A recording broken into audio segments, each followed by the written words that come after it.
Hello and welcome to Slogging It, an almost new cricketing podcast hosted by me, John O'Gordon, and I'm joined tonight by my two wonderful co-hosts, Simon and Eugene. How are you, lads? Very good, mate. Thanks. How are you? Yeah, good. Thanks, Jono. Not too bad. Good to hear. And this week's special guest is the one and only Toby Tarrant, otherwise known as Alan. So, Toby, I think the first thing that you can do to us, and thank you very much for agreeing to join us on this miserable Monday. But yeah, explain to us, Alan, how did that come about?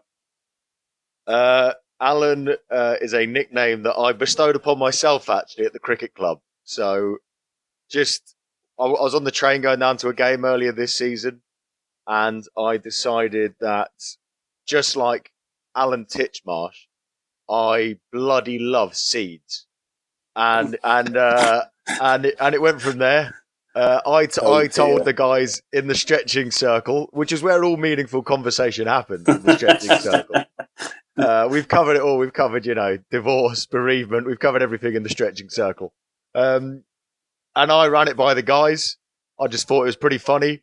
I then proceeded to bowl really badly. So there was ironic cheers of bowled Alan for the first few overs. Yeah, but it did kind of stick. It kind of stuck. It's not cemented yet, but it's bubbling under the surface. It comes out every now and then. I'm quite pleased with it. Well, because normally in cricket, my nickname would just be Tobes or Tobo or something like that. So Alan's quite inventive. We were talking about potential nicknames earlier before you came on, and I suggested Tobo, and the other two thought it was the most ridiculous thing they may have ever heard. So I'm glad that that's it's actually seen the light of day before, because it justifies me saying it. Obviously, great for you to come on. We've got plenty of different things to talk about. The first one of which is that you were born in the 90s, which I just think is frankly ridiculous. You're 6'5", you've got a beard. That's an illegal manoeuvre. I know. Do you know, I'm 1991. I turned 29 a couple of weeks ago, and I was at Radio X for about 6 months, and I was in the office one day, and I was just sat there minding my own business, and it came up in conversation. This is a few years ago. It came up in conversation that I was 26 at the time, and the whole office, everyone looked up from their Macs. The whole office just went quiet and went, "How old are you?" And I went, 26. And my mate Ferds broke the silence. He just went, "You are the most beat up 26-year-old I've ever seen in my life." How long was your paper round? Exactly. I look like I've been through a bit, like the football manager Slaven Bilic. Looks like he's permanently going through a divorce. I'm the same. Look like I'm permanently fighting for custody over kids that I don't really love. Yeah, so yeah, still only 29, but I've had a beard since I've been 6'5" of beard since I was about 12. So yeah, sorry lads. We all knew that kid at school. Yeah, absolutely. The lad who was playing rugby league for Wigan when he was 9, he was just massive. Yeah. Deepest voice in the history of the world. You ask how tough Toby's paper round must have been. Knowing where Toby grew up, I think their newspapers were like delivered by doves or some other kind of exotic bird. The children do not do paper rounds around there. Let's just get that straight. Look, hey, the people around me needed their Daily Mail. Okay, they needed to get their slightly racist rhetoric from the newspapers, and they needed it quickly. It was. I grew up in Surrey, which I grew up in the very rich, very posh part of Surrey. Do you know, to be fair, it was. I love a lot of Surrey. I really do. There's actually some very down to earth, very self-aware, very humble, very self-derogatory, very what's the word? I can't say the word. Self-deprecating. There we go. And I'm a radio presenter. There you go. And there's a real nice side to Surrey where we all recognise that we're very privileged and we're very lucky. And there's another huge side to Surrey, which is complete arseholes that wear raspberry-coloured chinos and have jumpers tied around their shoulders. And I just made sure I hung out with the self-deprecating people. Deprecating, lovely. I have definitely got some raspberry coloured chinos. Let's just get that. I bet you have. I would have given you a wide berth in Surrey. I'm no doubt about that.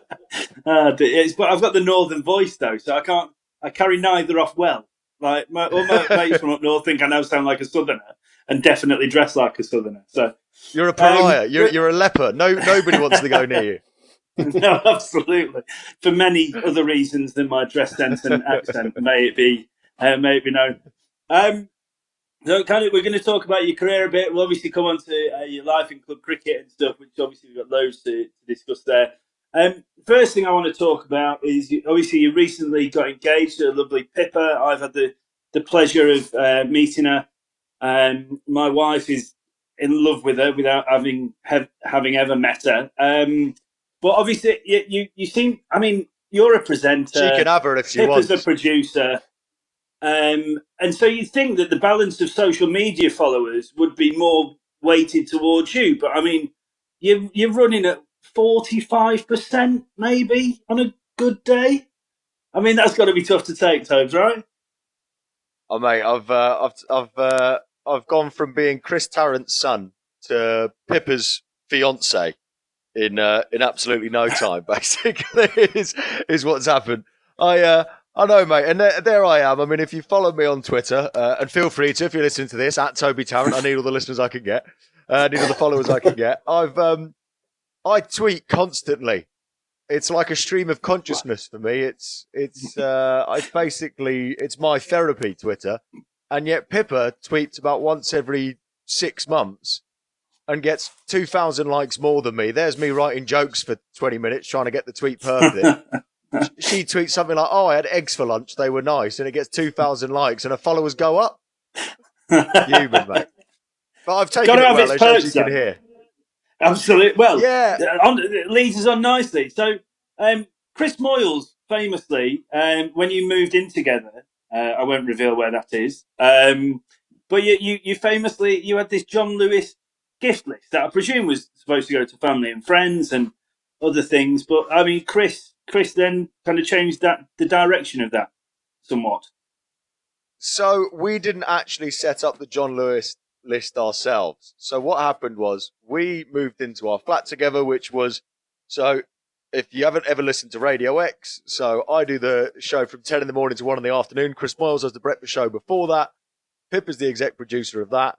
So it was a big deal when we first announced that we were seeing each other, an even bigger deal when we announced that it was actually going quite well, and then that we ended up moving in with each other.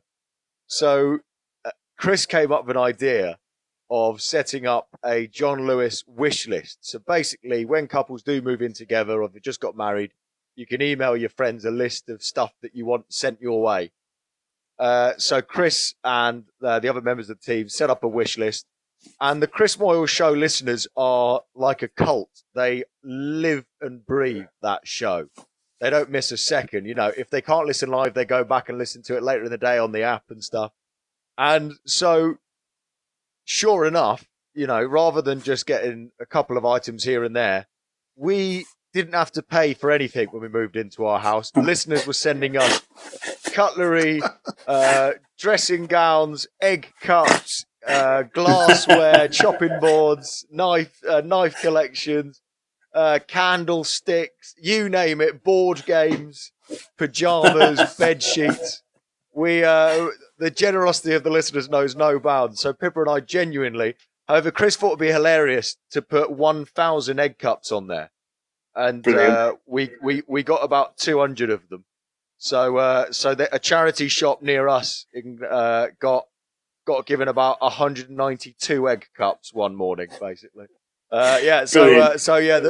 Unbelievably generous of the listeners, but very entertaining watching the boxes arrive each day with all these ridiculous items turning up. Spatulas, you name it. Brilliant. The listeners got it for us. Yeah, so it was surreal, but we still use that stuff to this day. It's great. Sorry, and a slightly weird thing there. The way I heard the start of that conversation was that you were moving in with Chris Moyles. So I was like, I'm sure we'd have heard about that on a bit more of a regular basis. But I see what's happened there now. That would have been a very different dynamic. The Daily Mail would have definitely written about that. Yeah, exactly. It would have pulled up some cheese, wouldn't it? It would have been a difficult sell to Pippa. I know we've been going steady for a couple of years here, but I'm moving in with Chris Moyles. So it was a surreal couple of days. But that's the power of the Chris Moyles show. They are quite literally a cult. You know when people say, Yes. "Oh, and if Chris Moyles told you to jump off a bridge, would you?" They absolutely would. Yeah, they absolutely would. So they're great. They're great. I've been watching something on Sky the last couple of days with Lisa, the wife. It's called The Vow, which it actually is about a cult. Now I've just got Chris Moyles running some kind of sex weird like drug fueled cult somewhere in like Midwest America, and actually thinking I suggest you get that image out of your head immediately. Yeah, it's not a great one. I'll be honest. Right, brilliant. Let's talk a bit more cricket. Let's go right back to the start. Really keen to know how you got into it. Obviously, your dad's a huge cricket fan, and you're both massively involved with our charity partners, the Lord's Taverners, that we'll come on to later. But was it interesting to know? Like, was it your dad's influence that got you into cricket in the first instance? It was to an extent, but he never shoved cricket down my throat. As much as he loves it, his first love is fishing, and his second love is cricket. And if it was down to me, if it was down to him, I would have been a fisherman rather than a cricketer. He would have loved it and I never quite got the fishing. I enjoy it, but I'm a fair weather fisherman. So if Dad's going to south of France for a week fishing, then I'll join him, and we'll sit on the bank and we'll have a couple of beers and put the rods out. But I can't fish in the rain on a cold Tuesday night somewhere just outside of Reading and not catch anything. Whereas he does that every night of the week, and I never cared enough to do that. I was like, look, Dad, I'll let me know when the France trip's happening, all right? But I'll give Reading a miss. So I mean, there are some people that would say that cricket is the more interesting of your dad's two hobbies as well, which a lot of people would found astounding. Yeah, I mean, he's picked two of the most universally accepted as boring hobbies on the planet, but cricket was the less one. But no, I loved football when I was a kid. I think football was sort of my gateway drug to other sports. So I just loved football. My earliest memories, sort of '98 World Cup, knowing all the players, knowing who the players up front for Saudi Arabia and getting the sticker book and all that stuff. Sami Al-Jabbar, by the way. And then Brilliant. And Nawaf Al-Temyat playing midfield, I recall. But so I was obsessed with football from a young age. And then I remember watching really bad England cricket teams. I remember that sort of late 90s. The better players were sort of Nick Knights. There was also a bit of Dominic Cork, a young Freddie Flintoff, a bit of Ronnie Irani in the one-day team, that sort of era. An underperforming Graham Hick, Craig White. That's sort of my earliest England memories. But I wanted to play football because I loved football, but I was bad at it. I couldn't get it into my head that I was not good at football. I was too lanky. I was too slow. Didn't have the first touch. I was no good at it. And then cricket, I didn't play until I got a bit older, probably about 10 or 11. And first time I picked up a cricket ball, unlike a football, it sort of went where I wanted it to go. And so I ended up just being like, well, this is way better for my ego, that I'm quite good at this. But rubbish for birds. Yeah. I said goodbye to my sex life, but hello to a bowling average of a touch under 20. This is what Peter Crouch would have been had he not played football. Yeah, exactly that. If Peter Crouch had played cricket, he would still not have had sex. So he's lucky he was good at football. And then from there, because it's a complicated sport, the beauty of football, the reason so many people watch football is it's very, very simple. People that don't watch football ever can watch a World Cup and they go, oh yeah, just put the ball in the goal. That's pretty straightforward. Whereas cricket, you have to play it really to understand it. I mean, the rules are complicated. The skill set's even more complicated. People can't understand why, all four of us sat here can watch a maiden over in Test cricket. It's because I can see exactly what the bowler's trying to do, exactly what the batsman's trying to do. To the naked eye, it's just a bloke with a plank of wood just plodding the ball backwards towards the bowler for 6 deliveries. Whereas I can see, he's tried 5 away swingers and in-swinger there. Oh, he's got the batsman. Oh, the batsman really wants to get away off this 4th delivery. He wants to get a single. Because you can appreciate the nuances. So I think playing cricket fell into watching the sport, and now Test cricket is for me the only thing that comes close to big football matches. It's to me on a par. I absolutely love Test cricket. So, like, what, Coventry Reading on a wet Wednesday in Stoke? It's a I mean, difficult we're not going to talk football. No, I mean it's a difficult one. That's the thing. Obviously, I'm a Liverpool fan, a Liverpool season ticket holder, and I've had. Yeah, I'm very sorry. I've had some special nights as a Liverpool fan, especially in recent years, and nothing can recreate that sort of unrivaled passion of football. But if I could only go and watch one sport for the rest of my life, I think I'd take a day at the Test cricket, sat with your mate having a few Good beers. lad. I really do. Good I really lad. do. Yeah. Luckily, That's I'd never brilliant. have to make that choice. But just sitting a day at the cricket, sun's out, you've got a few beers, you and your mate catch up. A game happens in the background that you dip in and out of. There's nothing better. I absolutely love it. The best thing about it is if you don't actually find the cricket enjoyable, you just walk around the back. There's a bar with about 3,000 people at it, a champagne reception going off. And you're like, wow, it's great. And you can then have a look on the big screen. It's tremendous. Yeah. I went to a Let's be honest. went to a test match, England versus the West Indies. It was dull. It was at Lord's, so it was a brilliant day. I watched 40 minutes of cricket. It was fantastic. It's basically a beer garden with something to watch, isn't it? It's a beer garden. A really with a bit of expensive background. beer garden, though. I mean, the Harris Gardens at Lord's is not cheap. Let's get that straight. It is an expensive They hobby. sell bottles It is of an expensive champagne, hobby. where I think the smallest bottle's like a Magnum. And you see, like, pissed blokes walking around with Jeroboams of, like, Veuve Clicquot, like, pouring it in, like, girls' glasses, is it? But, hey, Lord's brilliant place. Can't talk It's about full of that. that red trouser brigade that Toby grew up with. Yeah, exactly. Yeah, Exactly. Oh, yeah. Trust me, if I walk around Lords at a test match, half of Surrey's in there. I recognise every other bloke in there. So this leads us nicely on to really interested to find out, and I think there's probably two, one recent, one maybe a bit further ago. That's not a great sentence, Jono. But anyway, we'll go with it. Your favourite cricketing memory as a fan. So, what would that be? I'd be interested to see if my two predictions would be right. So, physically being there, I was there at the run chase in 2005 at Trent Bridge, which was unbelievably good. Unbelievably good. Dad and I, we had tickets to Lords, but Australia thumped us so quickly we didn't make it. We had day 5 tickets at Lords. Then we had Trent Bridge, day 4, and we looked at it and went, oh, we might just miss the action there. It might be a bit of a nothing day setting up for day 5. As it happened, the best day's cricket, or 3/4 of a day's cricket you could possibly imagine. Yeah. Chasing 129, Hoggard and Giles at the end. Just the best live atmosphere I've ever seen in my life. The nerves of that. There's something about watching your side chase a low total. That's probably the most stressful it gets in cricket. I've had to do that a lot. Exactly. Well, you that's the other thing is like, at this point, you forget in 2005, England are quite good nowadays, or certainly have been since. But back then, too many scars.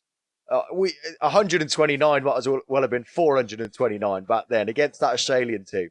So yeah, live, that was the best I've ever seen. I was also there for Trescothick's 200 against South Africa at the Oval when I was very, very young.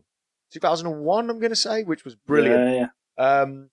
But yeah, I think like a lot of people, that 2005 series was the bit where I went from liking cricket to buying all woodworm gear and falling in love with Andrew Flintoff. And now I've heard there's other much better brands available, but at the time, woodworm was quite good. But yeah, so 2005. But those early memories, I kind of at the time, England was so rubbish when I first started watching in the early noughties that early Australia team was actually what I fell in love with. Just watching that ridiculous batting lineup, that ridiculous bowling lineup, Shane Warne, a proper rock star, proper superstar. And also that we had Tendulkar and Lara in their pomp in the early noughties. Tendulkar was the first batsman I fell in love with. I think like I knew I was always going to prefer Test cricket because I didn't care about Gilchrist spanking six all over the place.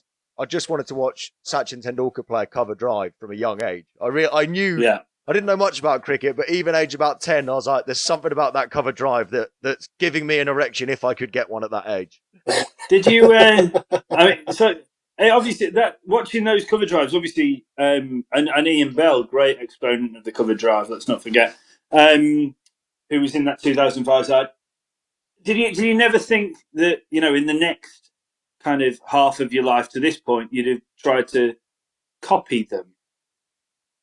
Right, with my batting is quite agricultural. Again, I think there's something about, I think because of my ridiculous physique, a bit like how I was bad at football. That's not hold on, let's just quantify that. That's not necessarily ridiculous in a good way, like some Instagram bloke on Muscle Beach. That's the other ridiculous. Yeah, there's no Men's Health haven't got a front cover with me shirtless going, get this ridiculous physique. That's what, no one's after this. A bit of belly and a bit of tit. Nobody's pining for this physique. But my ridiculously lanky, weirdly misshaped physique, I think the more moving parts, the more things that can go wrong. Whereas bowling, I just have to do the same thing over and over again. So I just learnt one skill, and that batting, the ball could come from all sorts of angles, doing all sorts of different things. Too much for my little brain to work out. Bowling, I worked out. So if I just run in and hit the top of that one there, that normally seems to work pretty well. So I'll just try and keep doing that again. But then again, that would mean that I'd be good at golf. And as my 29 over just before lockdown a test, I'm not good at golf. And so in theory, that should be one of my better ones. But no, sadly not. There is time. Yeah, you have plenty of time for golf. As you quite rightly point out there, you are an angry fast bowler. Anybody? There's a photo. Toby and I played in a game together for the Taverners that we'll talk about later on. But there's a photo of Toby in his bowling stride for the Taverners that I think I shared all over mine. It looks like he wants to eat whatever he's running into bowl at, or just murder it. It's nuts. He's so angry. Always great in a charity game. What's your most embarrassing ever wicket? Now, I think I already know the answer to this. I think it happened this year, right? Because angry fast bowlers can only get certain styles of wickets, right? Yeah, so I played a game for the Tavs earlier this year. It had been raining all week, and I'm gonna get my excuses in early doors here. It had been raining for a few days. Also, because of the lockdown, I hadn't had a pre-season. I want to get that out there. Also, this is savage. I'd also had a tough day at work. I'd done a 3-hour shift. So, you're already tired, and then I turned up and we play on this absolute pudding of a wicket. And first spell, keeper goes back, sees me, 6'5". He's never kept to me before. He's thinking, all this, sees my run up, which is like Michael Holding. Someone holds the gate open for me. And I run in and bowl, and it basically, the first 3 balls bounce twice before they get to the wicket keeper. And anyway, just to be nice to me, I think he stayed back for the whole first spell. And then second spell, when the run chase was getting a bit tight, he goes, "Do you know, I might come and stand up to you, And I was like, "Oh, I don't know, mate. I'm feeling pretty good here. I've got loose now. But you're a braver man than me." Anyway, so obviously, as soon as the keeper stands up to a fast bowler, the first thing you do is really try and sling it down there. I really want him to be hopping around behind the stumps. Anyway, I run in, I bend my back, big angry face. Sling it down there. Batsman leaves it alone outside off stump. Keeper, calm as you like, takes it into his mitts, chucks it the first slip. I'm like, okay. Anyway, batsman next ball tries to track me, completely misses it. Keeper calmly takes the bails off, stumped. I've not taken a wicket stumped before, but it was a low point. I've never celebrated a wicket less, I'll have you know. The worst thing was, I took 5 for in that game, including a triple wicket maiden, I'll have you know, but one of them was stumped, and so the rest of the over was meaningless. Stumped, caught mid-off, and caught it deep backward square leg with the guy sweeping. Amazing. Yeah, absolutely. Well, it's funny. Speaking of embarrassing wickets, I did take the worst hat trick. I've only ever taken one hat trick. I've been on a hat trick 3 times, and I've only taken the hat trick once. And it can only be described as long hop, absolute Jaffa long hop. So it was. So I ran in, bowled this, dragged this horrible delivery way too short. The batsman has thumped me, absolutely middled it, and he's just picked out square leg. So we're all laughing. Brilliant. I'm like, great, I'll take it. You know, got away with that one. Next ball, I run in, absolute beauty, squares him up, feathers it through to the wicketkeeper, 2 in 2. Thank you very much.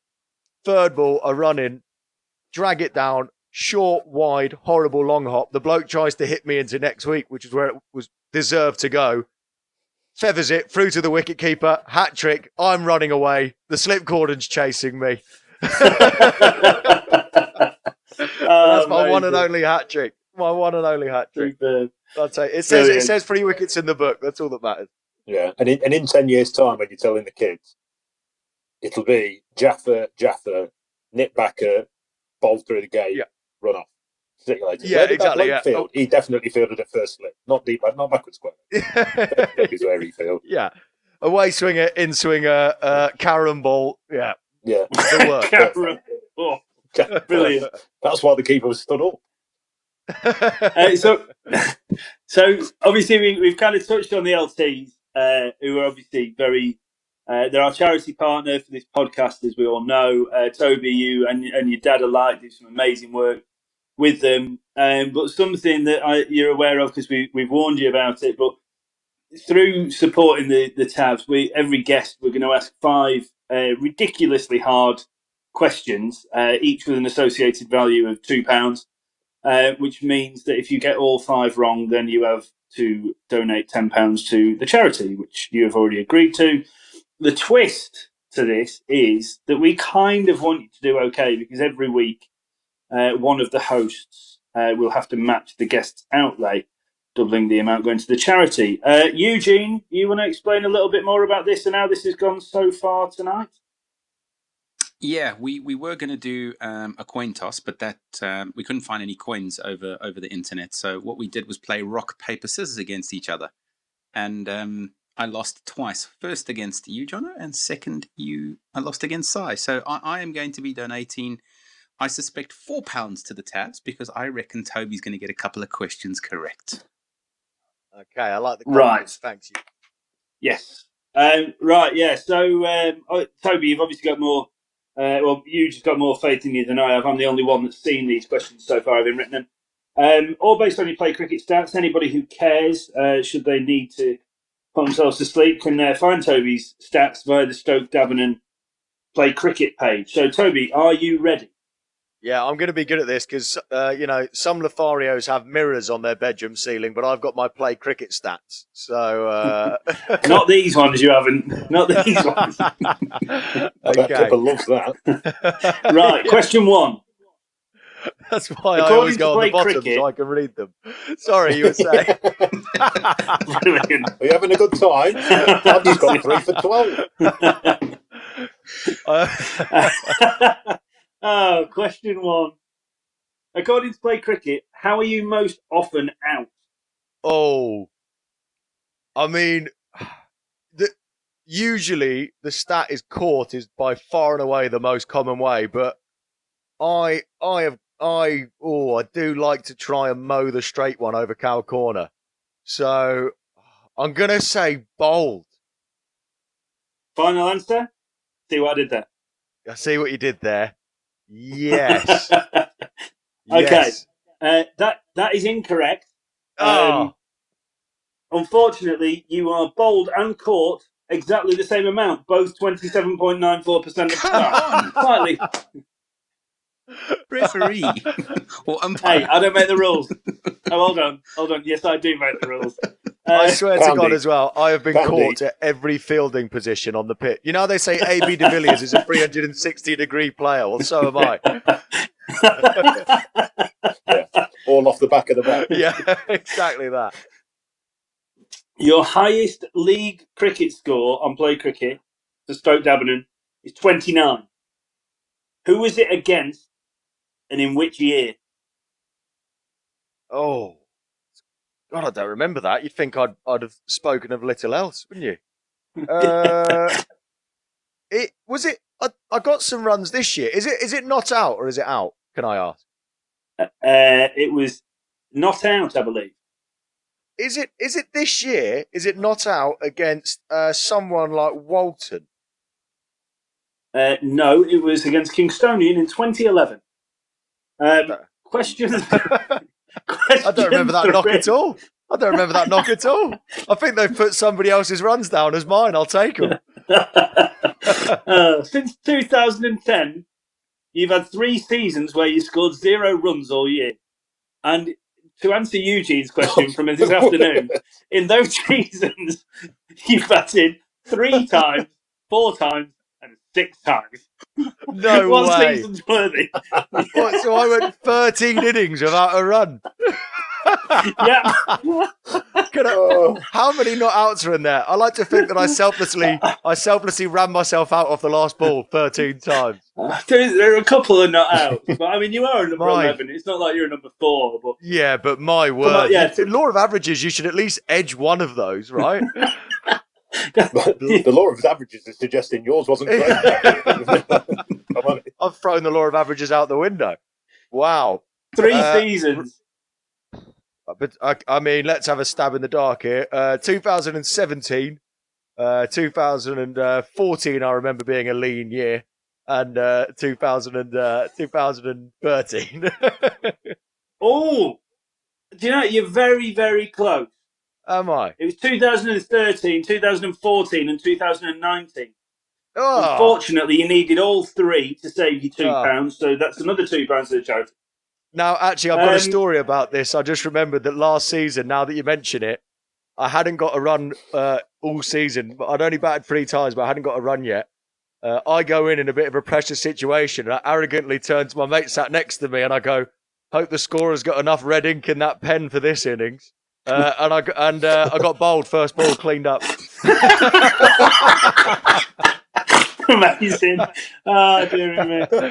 Brilliant. Right, question 4. So earlier you said that you'd never had a stumping before. Untrue. According to Play Cricket, you have a stumping bowling for Stoke Dagenham Cricket Club. In what year do we think that was? I mean, you were probably young, right? Well, I'm going to hope, for my ego's sake, that it was, I played a Sunday game, thought I'd be the honourable bloke that turned out for the Sunday team. They were short, and I bowled off break, and I reckon I haven't played for the Sunday team in a few years. So I'll say 2015, I reckon. 2011. Oh, okay. How much? You didn't, Eugene. You had an up and down year in 2011, didn't you? Yeah. That's my Anis Horribilis that year. Finally, the highest partnership you've ever been a part of is 60. Ooh. Who with? Oh, I must have stood at the other end and watched somebody tee off. I'll say that probably, I'm trying to think which one of my mates is likely to have teed off whilst I just stood and watched. I'll say at the other end was, I'll say it was Will Gudgeon. No. Muma Kara. I don't know who that is. For anybody who wants to question the legitimacy of Play Cricket, please see the attack. Oh, Toby Tarrant. Tarrant. So do I owe 10 quid to the tabs, do I? 10 quid to the tabs, but that's £20 because as one of the 3 hosts, Eugene Berger, the great man that he is, will match that, and so that's £20, whole English pounds coming to the Lord's Taverners. obviously, in support of the Lord's Taverners, there's something that we will be talking about them quite a lot over the podcast, over the coming years, until people are so disinterested in this that we decide not to bother doing it anymore. But the way that our listeners Years. can You're support the feeling Tabs, optimistic. Years. If you make it to Crikey. February, I'll be impressed. Such is the level of the questions that Toby has been asked so far tonight. He's got that much faith in me as a host. Brilliant. What everybody can do, if people text tabs 11, that's 11 as in the numbers 11, tabs 11 to 70331, you can donate £3 to the charity. We will be talking about this every week. Toby shortly will be talking about some of the amazing work that the tabs do. Toby and I both very, very close to the charity, and they do some fantastic work. If you are going to donate, please make sure that you are a minimum of 16 years old and have the bill payer's permission before you do so. Here is a quick note from the Lord's Taverners themselves. The Lord's Taverners is the UK's leading youth cricket and disability sports charity. We break down barriers and empower disadvantaged and disabled young people to fulfil their potential and build life skills. Our cricket programmes support some of the most marginalised and at-risk young people in the UK, using sport and recreation to build links and encouraging groups to play sport together. We tackle issues such as knife crime, unemployment, radicalisation and also isolation, something we are all feeling right now. Last year, our programmes impacted the lives of more than 12,000 young people, and with your support will help even more in the future. Find out more and make a donation at lordstaverners.org and help us to continue our life-changing work. Thank you. So, Davenant, I've had the opportunity to play against them a couple of times. Both times you were miraculously on holiday. Don't know what on earth caused that. But brilliant club, some fantastic blokes down there. But obviously you've now moved away from the area. So what is it about the club and kind of cricket in Surrey that keeps you going back? So I played for them when I was a kid. They're the only cricket club I've ever played for. There was quite a strong link between the school I was at and the club. A lot of kids that went to my school, prep school, went and played there. So just because my mates were there, I joined the club, and then really good, lovely group of lads. Some of my best mates, and we've gone on this mad run now of 4 promotions in 4 seasons. We've been unstoppable because I think just it's the same group of lads that's been playing since we were down in the middle of nowhere in the Surrey Fullers League. Now we're playing Surrey Div 1 and hoping to give that a good go next season as well. So yeah, but it's the same group of guys. We've all hit the right age. We all range from about 28 to 32. We've all kind of just hit our best playing years at the same time. We know each other's games inside out. We have a lot of fun. We all turn up still hungover. We don't pay any of our players, which is, a kind of club mentality. We don't want to pay players. We want to just pick from our youngsters and train them up. We got a couple of Saffers who come, but we don't pay them. They do the groundskeeping, they do the pitch and stuff like that. They do a lot of coaching the youngsters. The club's run so the right way. But when I first moved up to London to start working, and I started off about 6 years ago doing Capital Radio. I was doing the 4 till 6 in the morning show. So my alarm used to go off at 2:30. My alarm went off at 2:30 for about 4 years. And I got to the first cricket season. I played cricket every summer. It was all I ever knew. I played cricket every summer. And I got to the first cricket season when I joined Capital, and I was living in central London. And my captain said, are you going to play for us this year? And I was like, I don't know, mate. I said, I'm knackered by the time I get to the weekend. My body clock's all over the place. I've got to commute down from London. Also, in your mind, you're like, it takes up your whole Saturday. It gets in the way of your social life. So I didn't really net. And it got to the first cricket game of the season. My captain said, do you want to play? And I said, you know what, mate? I said, I'm probably not going to play this season. I might just play a bit of Lord's Taverners stuff to keep me ticking over, but I probably won't play. Got to the first Saturday of the season. It's about 6 years ago. Got to the first Saturday of the season. I think I went out Friday night. I woke up really hungover on the Saturday. got to about 3:00 in the afternoon, and I'm sat there in my underpants, like eating some reheated pasta, playing FIFA or something. And I'm like, what's this illusion I've got of what I'm doing on Saturday that cricket's getting in the way of? I realised that my social life in the summer is cricket. I said, right now I'm sat hungover in my pants. 11 of my best mates, top blokes, are stood in a field right now playing the game that I love. Then they're going to get stuck into some beers in the clubhouse afterwards. I went, what am I doing here? And I think, if anything now, I'd say I've probably enjoyed cricket the last 2-3 years more than I've ever enjoyed it in my life. Rather than growing out of it, I think, I work in a sort of, if you like, showbiz, razzmatazz, shiny lights, exciting industry, Monday to Friday. There's a lot of pressure involved with it. It's it's a bit of a doddle in terms of hours, but there's a lot of spotlight on you, a lot of pressure. And also we live, in the middle of London where it's loud and we don't open our windows because you hear sirens going past and whatever. To go and stand in a field with your mates and play a game of cricket, I've never appreciated it more than I have the last few years. It's and also the nice thing is, like, as my career's gone relatively well and stuff, the thing that I love about my mates and my cricket club included in this is that it doesn't matter, I could interview Michael Caine on the Friday, but when I turn up for the stretching circle on a Saturday morning, nobody cares. Nobody, and I wouldn't want them to. Nobody cares. Yeah. I'm just Toby. You've got the new ball. You better bowl well today. Hopefully, we don't need you to bat. That's it. That's exactly it. And I love it. And I love the lads. And I love playing the game. And yeah, I'd say I probably appreciate it now more than I ever have before. So, in terms of just a couple of things that I want to clear up, just out of what the answer you've just given. For those that don't know, a prep school is basically nursery for lawyers, children, and celebrity children. They only really happen in Surrey. And secondly, when Toby says the commute from London to his old club was just far too far, it's 20 minutes on a train. So, I mean, it's not that. It's not like he had to get on a train to Cardiff. I think if you include the walk at the other end, it's half an hour. Thank you, Jono. Yeah, my prep school where we learned Twinkle Twinkle Little Star and a little bit of Latin as well. Yeah, absolutely. Yeah, brilliant. How are you supposed to get by in the modern world without a basic level of Latin?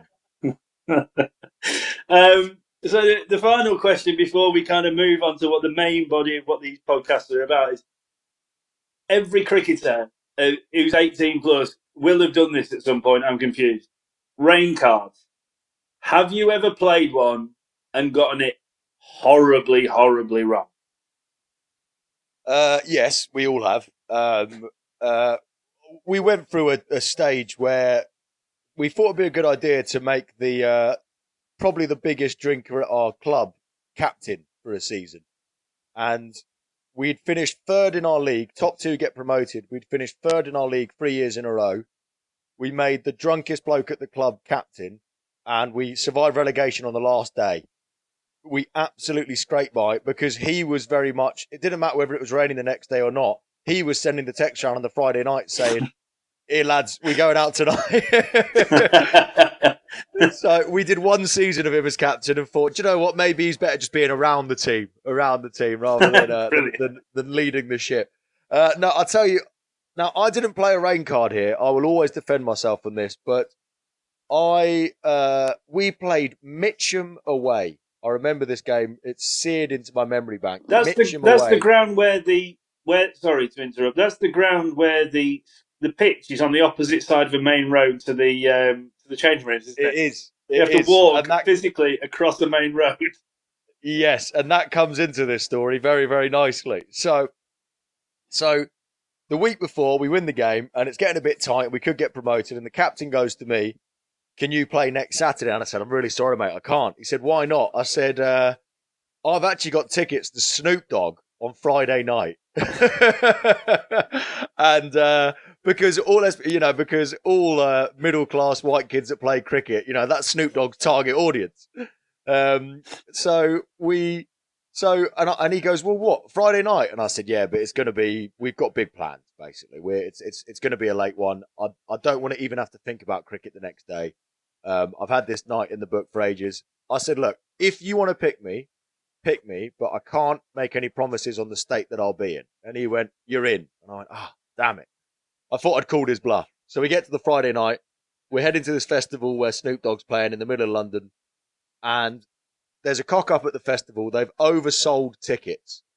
So the festival has been shut down. We get the news as we're on the way to the festival. Message goes out. Festival's been shut down. Too many people have turned up. People jumping the barriers. Police have turned up. The whole thing's off. So we're now stood in the middle of London, like up for a night out.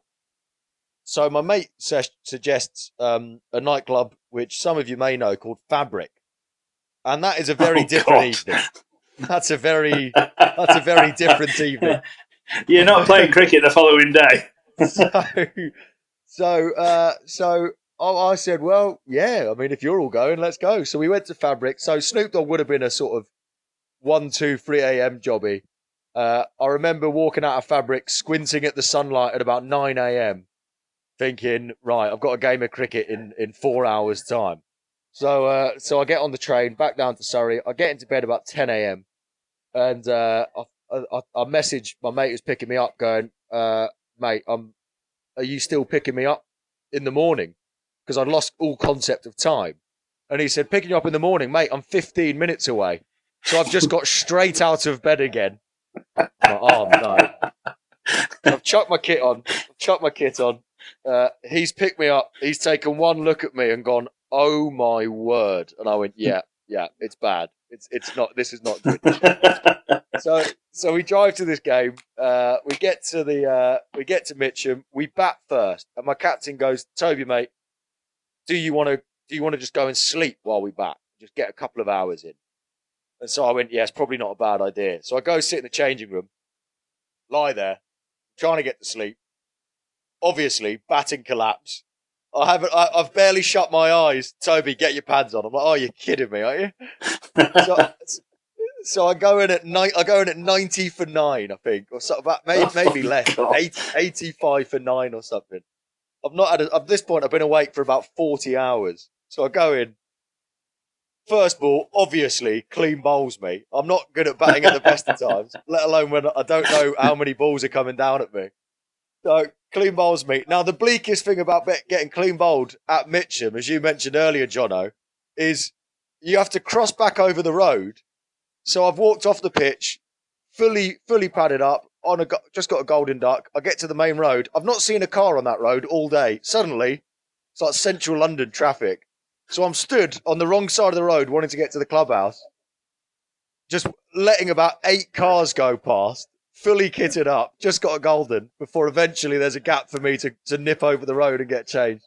So anyway, so captain goes, can you bowl? And I said, mate, I don't think I can bowl. And he goes, well, look, take second over, go and warm up and stretch. I went, yeah, no worries. So I go and stretch, I turn up, second over, I run in, the first ball, I swear to God, doesn't reach the batsman. I run in. All I'm thinking in my head is just hit the deck hard. Don't just bowl some floaty ball, hit the deck hard. So I release it so late. I release it by my toes and it bounces and then dribbles 3/4 of the way down the pitch. The batsman's in shock. Everyone's laughing. My captain's like, are you serious? And I said, I think that's all I've got, mate. And he goes, that can't be. It can't be.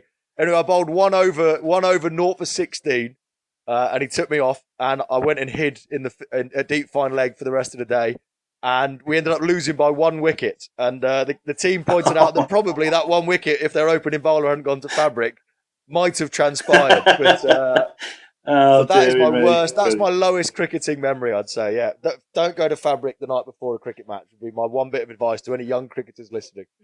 So, Toby, you're well aware that tough issues and kind of issues of mental health, etc., is something the main focus of this podcast and the reason that we've decided to put it together to really highlight those kind of issues. In the job that you do as a kind of professional broadcaster, national radio, in what's a kind of a real key slot, that kind of mid-morning 10 till 1 show, what I'd be really interested to know is that have you felt, you know, in this year that's been incredibly difficult for everybody in 2020, have you felt any kind of extra pressure to keep people entertained, to kind of really, you know, keep people a bit more upbeat than you would maybe normally?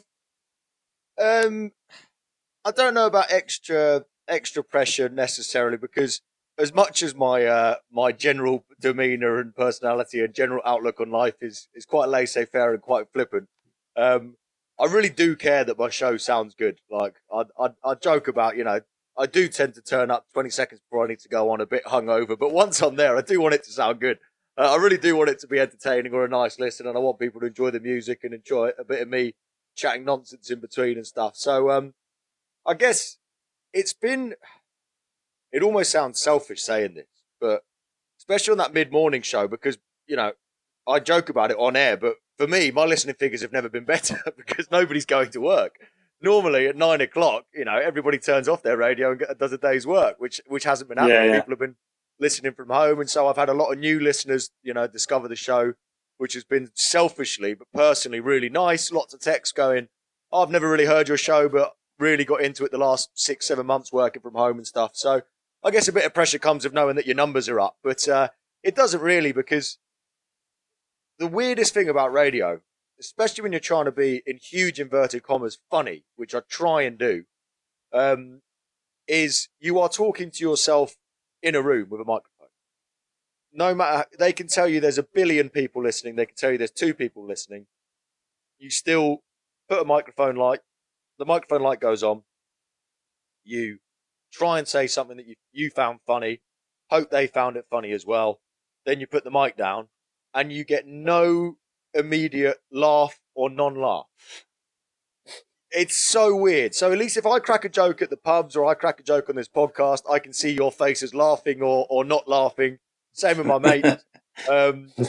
But with radio, you just put the mic down, you play a song, you play some ads, and you just go, I hope someone out there somewhere thought that was funny. I thought it was all right. There's other times where I go, that wasn't my best work, but I think I got away with it, So I don't know, like pressure-wise, but genuinely, the text and tweets that have come in that have been really humbling, because it still blows my mind that anybody would take the time to listen to me. And I'm not saying that to be humble. It still hasn't sunk in. I've been doing it for 6 years. The fact that people are fans of the show blows my mind. Like, it really does. So a lot of texts and tweets these last 6 months from people saying that not just me, but Radio X has been an absolute lifesaver in lockdown, and they feel like they've had a mate in the room with them, which is kind of the whole angle of the radio station and stuff. So that's been so humbling. And this sounds so incredibly cheesy, but I get a lot of texts from people saying, Toby, you've really helped throughout lockdown, working from home.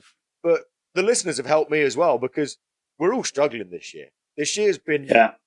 The word unprecedented has never been used. The word unprecedented has been used an unprecedented amount of times this year. And whilst I've been very, very lucky to mentally be going into work every day, so have a change of scene every day, have a bit of structure, have a schedule, to be earning money, which I know lots of people haven't had the same luxury, it's huge. So Pippa and I, we've never once complained about lockdown. We joke about it and, another Zoom quiz and whatever, but we've been so lucky this year where people have had it so much harder than us, and we are self-aware enough to recognise that. But it has still been a weird year. We miss doing the things we love. We miss being able to go into my dad's house and sit alongside him and watch TV and clink a beer together and watch a bit of cricket and the things we take for granted every year. So it's been, as cheesy as it sounds, the listeners have been great for me as well. Obviously, you've talked about the positive feedback that you get. I'm guessing, being someone of your stature and in the position that you're in, it's not going to all be positive all the time. How do you manage that? Obviously, from our point of view in sport and cricket, people will get analysis, good, bad, the other from idiots watching or people watching. Like, how do you manage that on the scale that you get? Yeah, it's you kind of you have to be thick-skinned, I think, and especially with the sort of presenter that I want to be. I'm on the same station as Chris Moyles and Johnny Vaughan, huge personalities, legends, national treasures, 2 of the best that have ever done it. Very funny. They've got opinions. They toe the line sometimes of what you can and can't say on the radio. They might have an opinion that's, not everybody's cup of tea. They don't do it to get a reaction. They do it because they're being themselves, and that's what makes them so good. And as soon as I joined Radio X, I was there in the early mornings, but listening to Chris and Johnny every day going, well, that's the standard. That's the level that I'd like to get to. And you can you can try and play it safe, or you can just put yourself out there and have an opinion and say things that you hope get a laugh, even if they might, toe the line a little bit and sometimes of what's decent and what's not. So with that, with having a personality and with having an opinion, me and Chris and Johnny and, personality presenters everywhere, we probably get, for all the praise, we probably get more abuse than all the other presenters as well. Somebody that just speaks for 10 seconds in between a song and says, that was the Killers, this is Foo Fighters, they don't get too many listeners coming back at them. I'd say I'm quite fortunate. I'm thick-skinned. I can take the mick out of myself, which is really important, and I think you have to. But I am not pretending for a moment that there are times, it's weird, there's no set rules to it. I don't know if it's what day you're having, what week you're having, what you had for breakfast, how much sleep you got the night before. I could get 20 negative messages in a month and water off a duck's back. I laugh, I'll show them to my mate, and I'll move on. And then one day I'll get a message nowhere near as aggressive as any of those 20. And for some reason, it sticks in my head all day. I'm a bit flat. I might mention it to Pips, my missus, and be like, "Oh, look, this person hates me. I don't know why." Or, this person got really annoyed at this. And there's no set rules to it. I think it does depend what headspace you're in, but you do get used to it. And also, I'm very, very lucky to do the job that I do. I mean, I joked earlier about a 3-hour working day, but I've got basically about a 4-hour working day, all everything included. I'm very lucky. I get to go to premieres and gigs that people would give a right arm to go. I'm so fortunate. The flip side of the industry is that if you have a bad day at the office and you work in IT, no disrespect to anyone that works in IT, you and maybe your boss know that you had a bad day at the office. If I had a bad day at the office, 1.7 million people know I had a bad day. So it comes with, a different level of pressure and stuff. But by and large, I think most people in the industry, if they don't arrive thick-skinned, they soon develop a bit of a thick skin. But no question, there are some days where I'll cover Chris Moyles on The Breakfast Show and I'll get 2,000 nice comments in a week and I'll get 10 negative ones. And some weeks I only think about the 10 negative ones. It's like the other 2,000 ones didn't exist. It just depends your mindset. It really does. I've got no answer to it. I just think like any human being, some days things roll off easier than others, basically. I think that's really important, Toby, and obviously, mental health and helping people and driving awareness is something that you were interested in far before we knew each other. And I mentioned the plans of doing this to you. Something that we did want to touch on was obviously your dad being your dad, and obviously having quite a high profile career himself. At that point, you must have been about 14 when I think your parents got divorced. I wonder if there are, experiences that you could share with, we will have, this is a podcast for people of all ages and people who love cricket, and there will be juniors and colts listening to this. And probably kids who are maybe facing a similar situation, maybe not, in such a high profile environment, but what advice would you be able to, what did you feel like you went through, and what advice would you be able to give those kids who may be going through a similar situation to you now? Yeah, I mean, no question about it. My parents' divorce was the lowest point of my life. No question about it. And I think it's left marks on me for years. I'm sure there's still marks from those couple of years still there, I know that divorce is a very common thing, and there's lots of kids that will go through the same thing. Lots of marriages end in divorce nowadays. It's a different society to the one that, our grandparents grew up in, who were together for 50, 60, 70 years. So I know lots of kids listening to this podcast will at some point either go through this, hopefully not, or they will. I guess the difference is, and I'm not saying my parents' divorce was worse than your parents' divorce, but I guess there's something that nothing could ever prepare you for is, your mum and dad, they're getting divorced in pretty acrimonious circumstances. And so already that's tough. Then it's on the front page of every single newspaper. And it was on the front page of every single newspaper for months.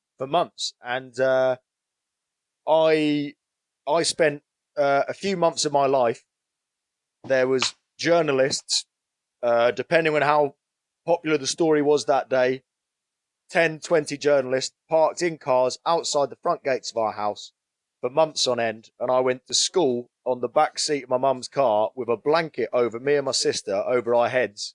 Because we drove out the gates every single day. Journalists are taking photos of your mum and you through the car windows, which is surreal, right? I mean, nothing prepares you as a 14-year-old for that. Then you get to school, you know that every single kid, you got that sense of, and we've all had it in life, you got that sense when you walked into a room, everybody in this room's just been talking about me. Of course, if the shoe was on the other foot and I was one of those kids and one of the kids in our year's parents' divorce was on the front page of every single newspaper, I'd talk about it too. It's gossip, I don't blame those kids for it. They were some of them are my closest best mates who I love to this day. I don't blame them at all. So that real sense of people treading on eggshells around you, people definitely talking about you, even teachers who are adults. So teachers are human beings. They're obviously reading every single one of these stories as well. And that everybody's kind of looking at you and being nice. Don't get me wrong, being very lovely and but just that sense of you feel like the whole school is looking at you. It was the weirdest few months of my life. I couldn't give you any advice on how I got through it because I didn't deal with it particularly well, as you guys know far too well. And obviously I've bored you to tears talking nonstop in this podcast so far, but I'm not normally shy of a word to say. I don't normally shut up. I'm normally the loudest, most talkative person in the room. I just didn't speak. I went quiet for 6 months and I didn't even really know I was doing it. My mum looks back now and goes, you just weren't the same. Like you used to be just waiting to crack a joke at every opportunity and you just didn't speak for 6 months, which is not the way that you should cope with it. It's how I, at the time, decided to. I think when you're 14, I was also suddenly thrust into being the man of the house because my dad had obviously been kicked out, quite rightfully been kicked out. My brother was older. He lived with his girlfriend. And even though I was the youngest, I was always quite mature, believe it or not. And I felt like I owed it to my mum and my sisters. We were all struggling. I felt like I wanted to be the man of the house, but I got it so wrong because in my mind, what do men do? Oh, well, men are tough and men don't show any emotion and men don't cry was my approach. So I just went silent and tried to be this sort of strong, silent type 14-year-old. And it meant that I don't think I ever really noticed how much of an impact the divorce had until probably the last few years. Here we are 15 years later, and I'd say I've probably only really taken it on board, honestly, in the last 3 or so years. And that's from talking to mates about it, talking to pips about it. It's such a cliche, and I know that obviously a huge part of this podcast is going to be the mental health angle, and you'll say it 1,000 times. Oh, make sure you talk to somebody, make sure you talk. But the reason everybody says that is because it's the truest thing in the world. It's the truest thing in the world. If I could go back and turn back time and slap myself around as a 14-year-old, I'd say, talk to your mates. They're only 14, but they're your mate. Even if they don't have the words yet, they'll put their arm around your shoulder. Talk to your mum, talk to your sisters. They're going through a crap time as well. So like I said, I know it's such a cliche, but talking about it the last few years and being honest about it and accepting that I struggled and accepting that I was a tough time in my life, a whole weight has been lifted. And I wouldn't wish those days on anyone. I guess the one thing I'd always say is life, at times when life feels so crap, there are always better days ahead. And that sounds cheesy as anything, but no matter when you're in a tough moment, it feels like, well, this is life now. This is how I'm going to feel forever because I can't imagine this feeling ever going. And there's such better days ahead. And look, I've been very lucky. I grew up in a wealthy family in a lovely part of the world. And I've had lots of advantages in life that other people don't get access to. One of the disadvantages is that your life is public property to a certain extent. And I really noticed it those few months. But I think it did set me up well for this industry that I saw it as a kid. I kind of knew what to expect. And I don't think anything surprised me now that I'm in it, really. I think that's one advantage that came out of it, certainly. I think I mean, thank you for being so open about it, first and foremost. I think it's, what I took from that is, one of the main things is that through talking to Pip and talking to your mum and your dad and your siblings about it. I mean, I think there's 5, 6 of you, brothers and sisters. Yeah.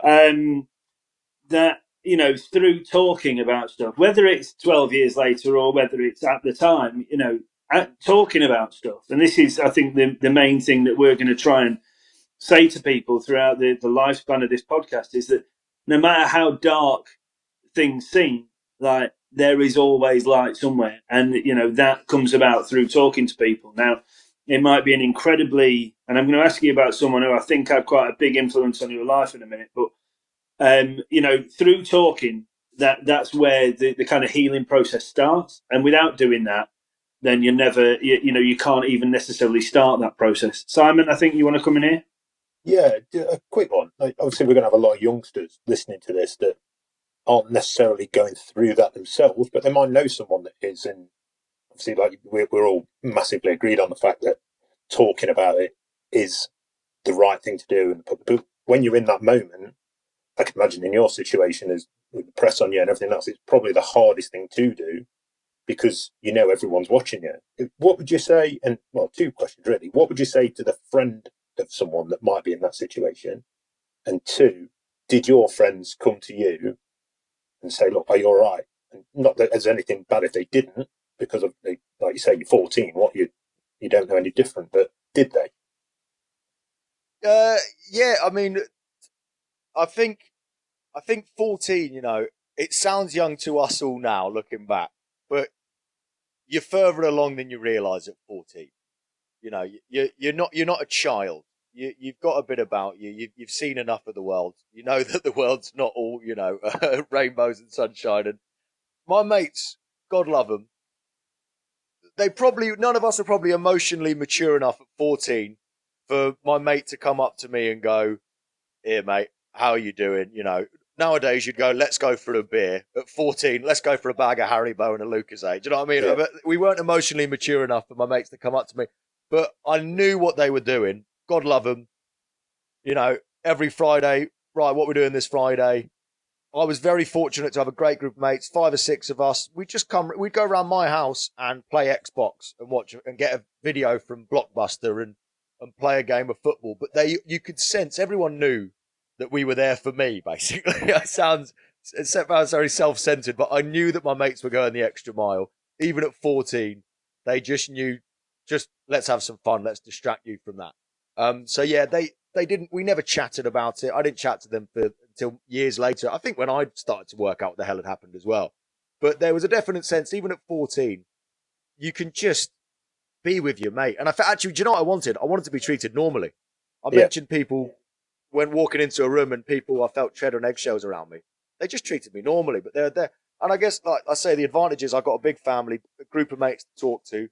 Some people aren't as lucky as that. You might think, well, I don't know who my best mate is. I don't have siblings. I don't have a great relationship with my mum and dad. And that is where these charities that people are so afraid to call, because they just don't like the idea of talking to a stranger. There is always someone. I've said before on Radio X a few times, send me a tweet. I've had it in lockdown. I've had a listener tweeted me. He said, at Toby Tarrant, and a long tweet that he's been really struggling and that he's, his lockdown has affected his marriage and he doesn't feel like he's been a good dad. And he sent me a long old tweet and I followed him back and we had a good direct message tweet and a load of listeners saw my reaction, sent him messages going, "Hang in there, mate. It's a tough time. It's okay to talk." And it was a beautiful thread. It was a beautiful, beautiful thread. I was so proud of it. I kept showing Pippa. I was going, "This is amazing. Strangers are just chiming in it." He just decided to tweet me, a radio presenter he's never met before, because he knew he had to talk to someone. So these charities that are out there is always someone out there, and it's just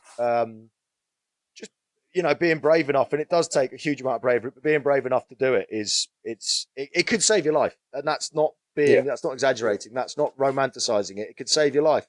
My mates, I think they tried as their best in their 14-year-old way to be there for me, and they were great. They were superb. Awesome. I think that's it's really powerful what you just said there, Toby, and I think that it's something that Simon and Eugene and I have talked about when talking about putting this together. Is if there is one person that through this reconsiders the path that they think they're on to then try and explore something else that then puts them on a different path, then we have absolutely done everything and more than we set out to do. Like, it is just about shining a light on these tough issues and making people feel aware that they are not the only ones going through them. And this is why, hearing stories like that from you and you being so open about it, and again, we thank you for doing that, is massively important. I mentioned, and I really do want to cover it, someone who I think was probably quite important to you, and we had a conversation on the phone a few weeks ago about someone now who will still come and sit at fine leg and, tell you what you're doing wrong when you're bowling here or there. And, you've obviously got an amazing relationship, but I'm sure this happened at school and you've had this relationship on this to this day. But ex-professional cricketer himself, Keith Medlicott, was your coach at school, and just talk to us a little bit about the relationship that you had then, but has, lasted for the last 14 years since you left. Yeah, I'm Keith Medlicott, and also I've got to say another mention. Medders is the sort of household name, if you will. Legendary coach at Surrey, great player in his day as well. And Malcolm Dunn as well, who was our other coach there, was a brilliant cricketer in his time as well. His time was about the 1850s or something, but he was an absolute legend. I remember when he opened with W.G. Grace and Sutcliffe one day. He was an absolute legend. He'll hate me if he ever hears this, but no, he's an absolute legend. Two of life's good guys. And I was a nightmare for teachers when I was 14, 15. I probably had a lot of anger from those couple of years anyway. Plus, I thought I was hilarious. I still do. So I'm trying to muck around in every class and make my mates laugh. And, I wasn't ideal, skipping classes and stuff. I wasn't great. And I was all or nothing. If I liked the topic like English or history, I'd be front row, taking notes, keen as mustard. If you tried to tell me about Pythagoras' theorem, I'll probably just flick a rubber at my mate next to me instead. It was that. And my teachers, Dunn, and my cricket coaches, they got the best of me, if you like, because I loved cricket, so I was keen as anything, and they were so good to me. And Mr. Dunn, he knew I was going through a tough time, and he always made a point of, like I said, treating me normally. Didn't ever ask anything specific. Just walked past me in the hallway, stopped to chat. Did you watch the test match yesterday? You bowled rubbish in nets yesterday. Yes, I know, sir. Sorry. Meant a huge amount of time. It was a complete escape for me. Cricket. It was something that I could control, I guess. Well, I tried to control the ball. It kept going down leg side, but I tried to keep control of it. And I do remember Dunn, bless him. He used to go into bat for me a lot in the staff room, I think. I'll never truly know what went on in that staff room when my name was banded about, but I do remember once he was also, being my cricket coach, he was my head of house. So 104 kids in the year, and Mr. Dunn comes to me as my head of house and he goes, "Toby, mate, I'm a big fan of yours. We've just got the report cards through. You've come 103rd out of 104 for effort in the year." And I was like, "That's not great." And I said, "Who's last?" And he said, "Oh, Ross Arnfield." Now, Ross Arnfield, lovely kid, but when he's the only thing keeping you afloat, you're in trouble. He's like the canary they took down the mine. If he falls off the perch, you're in serious danger. So I'm like, "Oh no," I'm like, "Oh, sorry, sir." He's like, "Look, I'm getting a lot of stick in the staff room, mate. Just make my life easier. I'm always sticking up for you." I went, "Mate, I will do. Sorry." 3 months later, end of term, report cards. Mr. Dunn calls me in. He goes, "Toby, how do you think you've done?" I said, "I think it's gone better." I said, "Where am I?" He goes, "Well, you're still 103rd. And I went, "Oh, right." He goes, The bad news is Ross has been expelled, so now you're bottom." Oh, amazing. Oh, that is sensational. Oh, but bless him, he saw brilliant. the funny side. He saw the funny side, and he always stuck up for me. And I think as I grew up, as I got to 17, 18, I actually had a really good relationship with the teachers, but I just needed to mature a little bit first. Amazing. Look, I mean, we've I really enjoyed this. I think we all have. It's been great fun. It's been great to hear you speak. We've got a few bits we want to talk to you about, but we know you're going to come on again. Hopefully, your dad's going to come on and talk about more in depth about the work that you both do for the Lord's Taverners. So we'll save stuff like bad shirts and Dan Norcross, and we're not going to talk about your love of Liverpool at all ever, but we'll talk a bit more about your career and how you came to land that job. Everyone loves a bit of nepotism. But to finish, we're going bodyline on you. Right, so Simon and I are going to one word answer to these, Toby. That's it, one word answer. So quick fire, first thing that comes into your head. Right, I'll start. Red ball or white ball? Red Bull. Lords or the Oval? Lords. Beer or cider? Beer. Short or long sleeve? Short sleeve. These are easy. Cricket or football? Ooh. On this podcast, I'll say cricket. Tube or private taxi? Private taxi. And finally, and this is my favourite, and I can't wait for the answer for this. One word: Moyles or Vaughan? Vernon Kay. Oh, No.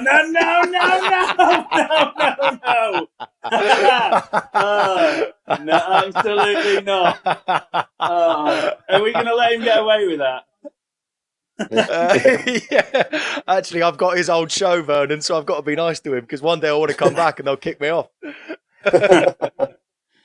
Right, and there, ladies and gentlemen, we will leave it for this episode. Next time, Toby will answer that question and answer it properly. Toby, it's been a great pleasure. You're a great friend to the three of us. Thank you so much for coming on, sharing your story, some of the tougher things which I know aren't easy to discuss in open forum like this. But thanks so much. We really do appreciate it. Thanks to Simon. oh mate, thanks, Toby. Massively appreciate it. It's really good to hear from you and your story and the positive news that you spread into everyone. I think it's a really, really good thing. So, yeah, really good. Thanks to Eugene. Thanks, Toby. It's been great having you on, and absolute pleasure talking to you. And thanks from me, guys. Look, great to have you with us again on Slogging It. And we look forward to seeing you again next week. Ta-ta for now. Thanks, lads. Thank you, Free. Genuinely, I ribbed you a bit earlier on about this podcast, but when you first mentioned it to me, the thing that really excited me is, first of all, it's about cricket, but there's 1,000 cricket podcasts and there's 1,000 sports podcasts out there. The stuff you're going to do about mental health moving forward, I've seen some of the guests you're trying to get lined up.